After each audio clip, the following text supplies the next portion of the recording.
çürüyüb əyilmiş elektrik dayaqları, üzəri açıq və ağacların, kolların arasından keçən elektrik xəttləri, hətta bəzi yerlərdə insan boyundan da aşağı məsafədə uzanan naqillər. Bura Xaçmaz rayonunun Çiləgər kəndidir. Kəndin bir neçə məhəlləsində uzun illərdir elektrik təsərrüfatının yenilənməməsi təhlükəli vəziyyət yaradıb. Sakinlərin sözlərinə görə istismar müddətini başa vurmuş dayaqlar çürüyərək dayanıqlılığını itirib. Nəticədə elektrik xəttləri sallanaraq ağacların və kolların üzərinə düşüb. Bəzi ərazilərdə naqillərin yer səthinə həddən artıq yaxın olması isə olduqca ciddi təhlükə yaradır. Kənd sakinləri köhnəlmiş dayaqların dəyişdirilməsini, xəttlərin təhlükəsiz, hündürlükdə və standartlara uyğun şəkildə yenidən qurulmasını istəyirlər. Dəfələrlə işıq idarəsinə şikayət etmişik, gediblər. Arada da yazmışıq, qonşunun uşağını izmişik, arada şikayətlər o məlumat verən olmadı. Gəldilər, bir dəfə baxdılar, deyir, təmizlədim o burada yeri.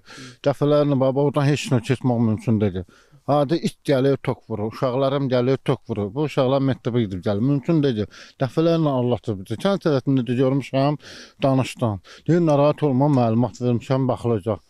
Heç kim baxma. Çoxdur üstü açıq yerlər, izolasiya olunmalı yerlər çoxdur, şalmanlar bastırılmalı, dağıtılmalıdır. Kollar üstünə gedib, özümüz açmışıq, bir kişi ilə özüm açmışam ki, gəlmiş təmizləyək. Zəng eləmiş dedilər ki, siz təmizləyin, biz özümüz işıq dirələr getirib, texnik getirib, aradan qaldıracaq. Yine nə zənglərə cavab vermirlər. Sonuncu müraciətim ola bir 3-4 həftə ola, ki, bir ay yaxın olar.